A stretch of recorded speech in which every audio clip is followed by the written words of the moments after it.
तो दोस्तों जैसा कि आप लोगों को पता है परफेक्ट वर्ल्ड डोंगुआ के अंदर ना जो शिया है वो वाहिद मेन लीड है जिसके पास हम लोगों ने बहुत सारी टेक्निक्स देखी है। यहाँ तक कि बहुत से जो इसके अपने फैंस है वो भी कंफ्यूज हो जाते हैं कि यार इसकी सबसे ज्यादा पावरफुल टेक्निक आखिरकार है कौन सी। तो दोस्तों आज की इस वीडियो के अंदर मैं शिया के टॉप 5 मोस्ट पावरफुल टेक्निक्स के बारे में आपको बताऊंगा जो पूरी परफेक्ट वर्ल्ड सीरीज की सबसे ज्यादा पावरफुल टेक्निक्स है। याद रखना मैं यहाँ पे ये नहीं कह रहा कि शिया की सबसे ज्यादा पावरफुल टेक्निक्स है, मैं यहाँ पे ये कह रहा हूँ पूरी परफेक्ट वर्ल्ड सीरीज की सबसे ज्यादा पावरफुल टेक्निक्स है। बहुत से लोग इतराज कर सकते हैं मगर दोस्तों मेरे ख्याल से ये शिया की टॉप 5 मोस्ट पावरफुल टेक्निक्स है, क्योंकि हर बैटल को जो शिया सर्वाइव करता है उसमें सिर्फ शिया का लक काम नहीं करता बल्कि शिया की असल में टेक्निक्स भी बहुत ही ज्यादा कमाल की होती हैं। और मैं ये जितनी भी जो टेक्निक्स बता रहा हूँ ये सब अपना नोवेल के हिसाब से बता रहा हूँ, तो डोंगुआ के अंदर भी यही चीजें दिखाई देंगी क्योंकि असल में जो परफेक्ट वर्ल्ड का डोंगुआ ये नोवेल को बहुत ही ज्यादा अच्छे से फॉलो करता है। तो दोस्तों शिया की जो 5वें नंबर पे सबसे ज्यादा पावरफुल टेक्निक है उसका नाम है कुन पेंग टेक्निक। बहुत से लोग कहेंगे कि यार नहीं इसको तो पहले नंबर पे या दूसरे नंबर पे होना चाहिए, मगर दोस्तों आगे जो शिया की टेक्निक्स आ रही है वो इससे भी ज्यादा पावरफुल है क्योंकि आगे चल के फ्यूचर में शिया और भी ज्यादा कमाल की टेक्निक्स ले लेता है और बहुत सी टेक्निक्स तो उसकी इन्वॉल्व भी हो जाती है। ये जो कुन पेंग टेक्निक है ना ये ना असल में ना जो शिया की ना जो 10 फायरिंग टेक्निक है ना ये उनमें से एक है और इसके अलावा ये उन टेक्निकों में से जो शिया के पास बिल्कुल शुरुआत में आती है। अब सवाल यह आता है कि आखिर ये टेक्निक कर क्या सकते हैं, तो दोस्तों असल में ये टेक्निक है शिया को ना एक्सट्रीम लेवल की स्पीड देती है। यानी जो शिया होता है वो एक तरीके से ऐसे समझ लो इस टेक्निक के जरिए बस टेलीपोर्ट ही हो रहा होता है। किसी भी बैटल में ना जो शिया होता है वो आराम से ना अपनी स्पीड को आराम से इसमें मैनेज कर लेता है और इसके अलावा ना ये शिया की जो फिजिकल पावर है उसको बहुत ही ज्यादा इंक्रीज करती है। मगर इसकी जो सबसे ज्यादा कमाल की चीज मुझे लगती है वो इसकी कम्बैट पावर है। ये शिया की कम्बैट पावर को भी बहुत ही ज्यादा तेजी से इंक्रीज कर देती है और असल में ना जो शिया की ये जो कुनपेंग टेक्निक है ये स्पीड और स्ट्रेंथ को ना कंबाइन करके ही असल में डिफाइन की जाती है। यानी ये जो टेक्निक है इसके अंदर स्पीड और स्ट्रेंथ को बहुत ही ज्यादा अच्छे तरीके से मैनेज किया गया है। बहुत सी टेक्निक होते हैं जिनमें सिर्फ स्पीड के ऊपर ही फोकस होता है या फिर अपने स्ट्रेंथ के ऊपर होता है, मगर ये जो टेक्निक है दोनों को बहुत ही ज्यादा अच्छे से रिप्रेजेंट करती है। अगर कभी शियाओ का बहुत ही ज्यादा स्ट्रॉन्ग एनिमी आ जाए तब शियाओ आराम से इस टेक्निक के जरिए वहां से निकल जाता है और इसके अलावा अगर कभी शियाओ किसी को पकड़ रहा हो ना तब शियाओ फिर उसके सामने टेलीपोर्ट होके आता है और फिर वो जो बंदा होता है उसकी फिर फैंटी लगनी होती है वहां पे। अगर मैं आपको आसान लफ्जों में समझाऊं ना एक कल्टीवेटर ऐसा ले लो जिसका ना पावर लेवल शियाओ से 1-2 लेवल ऊपर है और अगर वो शियाओ से बच के भागना चाह रहे हैं ना तब जो शिया होगा कुन पेंग टेक्निक का यूज करके उसके सामने आ चुका होगा और उसको गर्दन से पकड़ के खड़ा भी होगा। यहाँ तक कि शिया के बराबर के लेवल के बंदे और शिया से एक लेवल ऊपर के बंदे तो समझ ही नहीं पाते कि असल में शिया कौन सी टेक्निक का यूज कर रहा है। ये कुन पेंग टेक्निक कितनी ज्यादा कमाल की टेक्निक है, लेकिन दोस्तों फिर भी ये 5वें नंबर पे आते हैं क्योंकि आगे चल के शिया की और भी ज्यादा स्ट्रॉन्ग टेक्निक्स आ जाती है। इस टाइम जो शिया की जो चौथे नंबर पे सबसे ज्यादा पावरफुल टेक्निक आ रही है दोस्तों उसका नाम है ट्रू ड्रैगन टेक्निक। और दोस्तों इसको चौथे नंबर पे रखने की भी एक बहुत ही ज्यादा इंपॉर्टेंट रीजन भी है क्योंकि दोस्तों इसके नाम से ही पता चलता है कि टेक्निक असल में कर क्या क्या सकती है और असल में ये भी 10 फाइनेंस टेक्निक के साथ ही असल में कनेक्ट है। अब सवाल यह था कि आखिर ये टेक्निक कर क्या सकती है, तो दोस्तों इस टेक्निक को यूज करने के बाद ना किसी बंदे की ना मैसिव लेवल पे ना फिजिकल पावर इंक्रीज हो जाती है। यानी बहुत ही ज्यादा हाई लेवल पे ना किसी की फिजिकल पावर इंक्रीज हो जाती है इस टेक्निक को यूज करने के बाद और वो जो बंदा होता है वो ऐसा हो जाता है जैसे वो बंदा फौलाद का है। मगर दोस्तों ये चीज तो कुछ भी नहीं है, असल में उस बंदे के पास ना रियल ड्रैगन लेवल का डिफेंस आ जाता है। समझ लो ऐसे कि वो बंदे के पास ना फिजिकल पावर बिल्कुल ड्रैगन लेवल की आ जाती है, लेकिन इसके अलावा ना वो एक कम्बैट पावर में ना एक तोप बन जाता है। यानी कोई भी बंदा उसको आराम से कम्बैट पावर में नहीं हरा सकता और वो अगले को ना कुत्ता बना के मारेगा पकड़ के।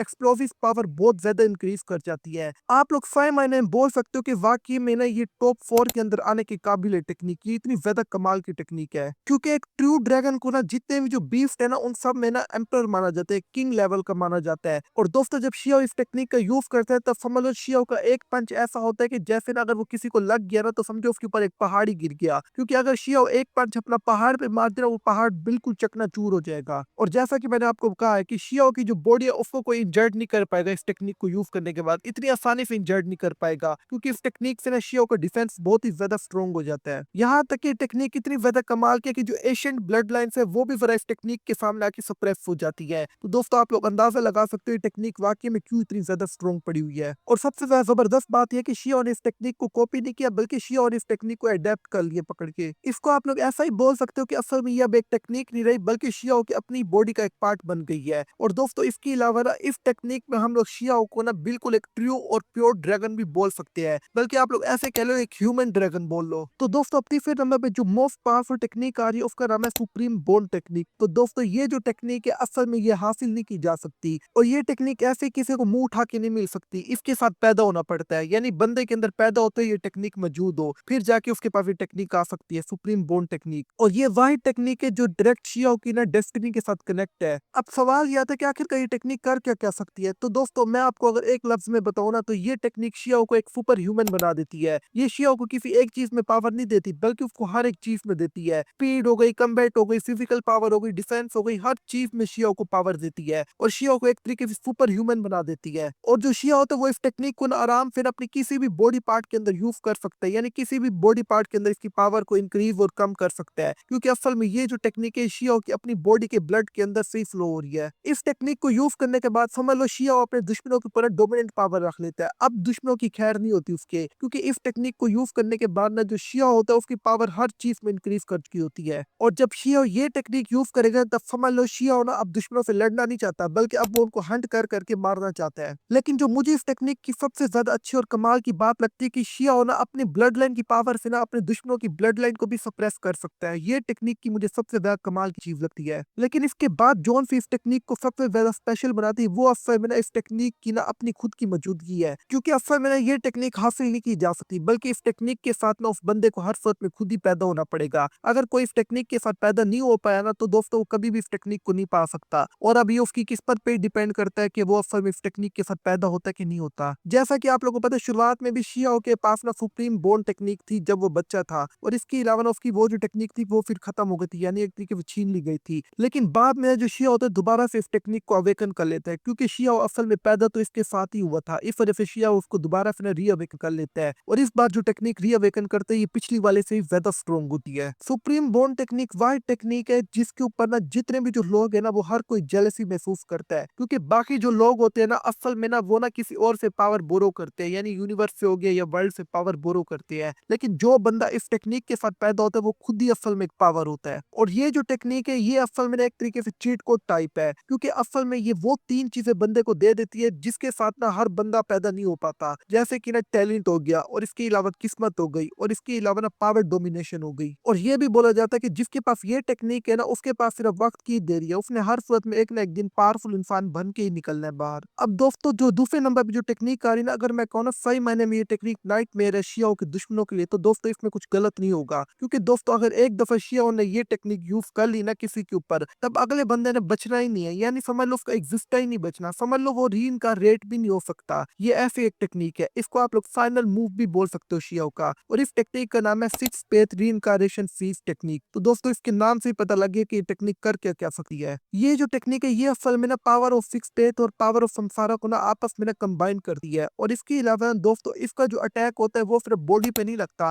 वो डायरेक्ट सोल पे जाके लगता है। और यहाँ पे मेरा सोल पे लगने का मतलब नहीं है कि अगले बंदे की सोल को डैमेज कर देता है, बल्कि अगले बंदे की सोल को इरेज कर देता है पकड़ के। ये इतनी ज्यादा पावरफुल टेक्निक है, आप इसको वन पंच टेक्निक भी बोल सकते हो। अगर एक पंच लग गया इस टेक्निक का तो समझो अगले बंदे का गेम ओवर हो गया। ये जो टेक्निक है ये असल में ना किसी की बॉडी को नहीं डिस्ट्रॉय करती, बल्कि उसका कर्मा हो गया, उसकी सोल हो गई, और उसका एग्जिस्टेंस उसको तक डिस्ट्रॉय करके खत्म कर देती है पूरे तरीके से। और अगर कोई दुश्मन ना इस टेक्निक से हिट हो जाता है ना शियाओं का, तब पक्का है कि अब उसने दोबारा रेफोरेट नहीं होना, अब वो अपने रीइंकार्नेशन सर्कल के अंदर भी नहीं जा सकता। अब उसकी जो सोल है वही पूरे तरीके से इरेज होके ही रहेगी, और वो पूरे तरीके से मर जाएगा, खत्म पूरे तरीके से। अभी पीछे जो मैंने जितनी भी टेक्निक्स बताई थी ना उनसे बंदा दोबारा रीइंकार्नेट हो सकता है, मगर six faith reincarnation six technique से बंदा कभी भी रीइंकार्नेट भी नहीं हो सकता। वो एक ही दफा मरेगा तो पक्का पक्का मरेगा। और जब शियाओं के दुश्मन ना शियाओं को ये टेक्निक का यूज करते हुए देखते हैं, तब दोस्तों वो लड़ने के बारे में नहीं सोचते, वो ये सोचते कि अब हम लोग यहाँ से भागे कैसे, क्योंकि उनको पता होता है कि अगर अब ये टेक्निक उनके ऊपर चल गई ना तब उन्होंने हर सूरत में मरना ही नहीं है, कोई चांस ही पैदा नहीं होता कि वो किसी सूरत में बच जाए। और दोस्तों असल में ये शियाओं का सिग्नेचर मूव भी है, इसको सिग्नेचर किलिंग मूव भी शियाओ बोलते हैं अपना। अब आप लोग कहोगे कि यार ये वही टेक्निक अगर सेकंड नंबर पे है तो फिर पहले नंबर वही टेक्निक कौन सी होगी, और वो इससे ज्यादा कर ही क्या पाई। तो दोस्तों जो पहले नंबर की टेक्निक है उसको सच में आप लोग एक गॉड लेवल टेक्निक बोल सकते हो। इस टेक्निक का नाम है ह्यूमन एम्पर आर्ट टेक्निक, बल्कि मैं इसको एक गॉड लेवल टेक्निक भी नहीं कहता, क्योंकि असल में दोस्तों ये टेक्निक इतनी ज्यादा स्ट्रॉन्ग है कि ये गॉड, एक इमोर्टल, यहाँ तक कि एक एशियन रेस तक के बंदे को सप्रेस कर सकती है। इस टेक्निक को सही मायने में आप लोग चीट कोड कहो, बल्कि क्योंकि गॉड लेवल के बंदे तक को ये टेक्निक सप्रेस कर सकती है। अगर मिसाल के तौर पे ना ये टेक्निक किसी आम इंसान के पास आ जाती है और वो इसको अच्छे से यूज करना सीख जाता है, तब समझ लो कि वो मैन काइंड को ना एक गॉड लेवल से भी ऊपर लेकर जा सकता है। ये टेक्निक कितनी ज्यादा पावरफुल है, और सही मायने में अगर शियाओ इस टेक्निक को यूज करता है तो समझ लो ये टेक्निक शियाओ की बिल्कुल ट्रू और बिल्कुल मेन पावर को शो करती है। और जब शियाओ इस टेक्निक को यूज करे तो समझ लो शियाओ अपनी फुल पावर का यूज कर रहा है। अब ह्यूमन एम्परर आर्ट टेक्निक पे शिया को ना जितने भी जो इंसान है ना उन सब का एम्परर बनाती है। पूरी दुनिया में छोड़ो बल्कि जितने भी पूरे यूनिवर्सेस में इंसान है ये उस सब का एम्परर बन जाता है। अब नहीं इससे फ़र्क पड़ता कि वो इंसान किस प्लेनेट के ऊपर है, बस शिया अब उसका एम्परर बन चुका है। याद रखना ह्यूमन एम्परर आर्ट टेक्निक के अंदर ना गॉड्स और इमॉर्टल्स को काउंट नहीं किया जाता। इमॉर्टल और गॉड्स एक अलग बीइंग है और इसी वजह से ही तो इमॉर्टल और गॉड्स को अलग ही बोला जाता है हर एक जगह पे। लेकिन दोस्तों ये जो ह्यूमन एम्परर आर्ट टेक्निक है ना ये एक इमॉर्टल तक को सप्रेस कर सकती है और अगर शिया इस टेक्निक का यूज करते ना एक रियल इमॉर्टल भी शिया से डरेगा, क्योंकि अगर एक दफा शिया ने ना अपनी इस टेक्निक का यूज किया ना शिया ना बार बार ना अपनी बाउंड्रीज क्रॉस करने की कोशिश करेगा इस टेक्निक की हेल्प से। और इस टेक्निक पे ना कोई भी उसके सामने जो लड़ रहा होगा ना बंदा वो शिया को अपना एम्परर समझ लेगा, वो मजबूर हो जाएगा कि वो शिया के आगे झुके। और अगर उसकी विल पावर कुछ ज्यादा स्ट्रॉन्ग है ना तब उसके अंदर ना जब वो फाइट करेगा शिया से तब वो शिया से सही से लड़ भी नहीं पाएगा। और शिया की बॉडी के हर एक फिजिकल पावर को ये टेक्निक आराम से इंक्रीज करती है। यहाँ तक कि शिया की जितनी भी जो बाकी टेक्निक्स है ना ये जो ह्यूमन एम्परर आर्ट टेक्निक है ये उन सब की पावर को एक एकदम बहुत ही ज्यादा इंक्रीज कर देगी और उन सब टेक्निक्स को ना अपनी पीक की पावर पे ले जाएगी। शिया की जो बॉडी का जो डिफेंस है ना वो बिल्कुल एक तरीके ऐसे समझ लो जैसे अनलिमिटेड हो जाएगा। शिया को पेन भी फील नहीं हो पाएगा इस टेक्निक को यूज करने के बाद। यहाँ तक कि अगर शिया इस टेक्निक का यूज करता है खुद हेवनली पावर्स भी शिया के मामलात के अंदर इन्वॉल्व नहीं होंगी। शिया अपने साथ साथ ना अपने इर्द गिर्द की हर एक छोटी से छोटी पावर को फील कर पाएगा। एक हल्की सी एक चूंटी भी अगर चलेगी ना शिया को वही फील हो जाएगा। एक तरीके से आप लोग कह सकते हो कि इस टेक्निक के साथ ना शिया पूरे तरीके से इर्द गिर्द की चीजों के साथ कनेक्ट हो जाता है। और इस टेक्निक से ना जो शिया होता है वो ना हेवनली रूल्स को भी रीराइट कर सकता है, यानी शिया होना अपने जो हेवंस के खुद के रूल्स है ना उनको भी तोड़ सकता है। और आप लोग को एक और बड़ी इंटरेस्टिंग बात बताओ, यहाँ तक कि खुद परफेक्ट वर्ल्ड सीरीज के अंदर ना अभी तक ना इस टेक्निक की हम लोगों को सही मायने में पावर नहीं दिखाई गई। यहाँ तक कि जब नोवेल खुद एंड हो जाते तब भी हम इसकी सही मायने में पावर नहीं देख सकते इस टेक्निक की। और सेक्रेड रून के अंदर हम लोग को इस टेक्निक के बारे में और भी बहुत सी चीजें जानने को मिलेंगी। लेकिन ये बात खुद ऑथर ने कंफर्म और क्लियर कर दी है कि असल में ना जो ह्यूमन एम्परर टेक्निक है ये शिया की ना सबसे ज्यादा पावरफुल टेक्निक है, क्योंकि ये वही टेक्निक है जो शिया को ना पावर ऑफ रूलिंग अथॉरिटी देती है। दोस्तों ये जो मैंने 5 टेक्निक बताई है ना ये सिर्फ शिया की ना परफेक्ट वर्ल्ड सीरीज के अंदर ही सबसे ज्यादा पावरफुल टेक्निक्स है। आगे जो सेक्रेड रून है उसको कुछ भी नहीं पता, हो सकता है उसमें चेंजिंग हो जाए। मैं एक दफा ना फिर से रिकैप कर देता हूँ। पहले नंबर पे जो शिया की सबसे ज्यादा पावरफुल टेक्निक है उसका नाम है ह्यूमन एम्परर आर्ट टेक्निक। दूसरे नंबर पे जो सबसे ज्यादा पावरफुल टेक्निक है उसका नाम है six faith reincarnation fees technique. और जो तीसरे नंबर पे सबसे ज्यादा पावरफुल टेक्निक है उसका नाम है सुप्रीम बोन टेक्निक। चौथे नंबर पे सबसे ज्यादा पावरफुल टेक्निक है ट्रू ड्रैगन टेक्निक। और जो पांचवें नंबर पे सबसे ज्यादा पावरफुल टेक्निक है उसका नाम है कुन पेंग टेक्निक। और शिया की यही 5 टेक्निक्स मिलकर असल में बताते हैं कि जो शिया है वो एक रियल इमोर्टल है और इन्हीं टेक्निक्स की हेल्प से ही शिया एक रियल इमोर्टल बना है। क्योंकि जोन सी चीजें शिया को एक रियल इमोर्टल बनाई रखती है ना वो शिया की कल्टीवेशन के अलावा ना ये टेक्निक्स भी है, क्योंकि इनके साथ मिलकर ही तो शिया एक रियल इमोर्टल बनता है इनमें। अगर दोस्तों आप लोग ना शिया और जी फैन के ऊपर वीडियो देखना चाहते हो कि इन दोनों में से ज्यादा पावरफुल कौन है तो दोस्तों आप लोग नीचे कमेंट कर सकते हो सकता है कि मैं इस टॉपिक के ऊपर वीडियो बनाऊं मगर इसके ऊपर बहुत ज्यादा रिसर्च करनी पड़ेगी। लेकिन अगर आप लोग ये जानना चाहते हो ना कि आखिरकार ड्रैगन प्रिंस युआन डोंगो के अंदर मेन विलन कौन है और वो कितना ज्यादा पावरफुल होगा तो दोस्तों इस टॉपिक के ऊपर मैंने एक वीडियो बना के रखी और वो जो वीडियो वो आप लोग को इसी वीडियो की एंड स्क्रीन पे मिल जाएगी। तो दोस्तों मैं मिलता हूँ आप लोगों से बिल्कुल एक और न्यू वीडियो के अंदर, तब तक के लिए आप लोग अपना अच्छे से ख्याल रखना।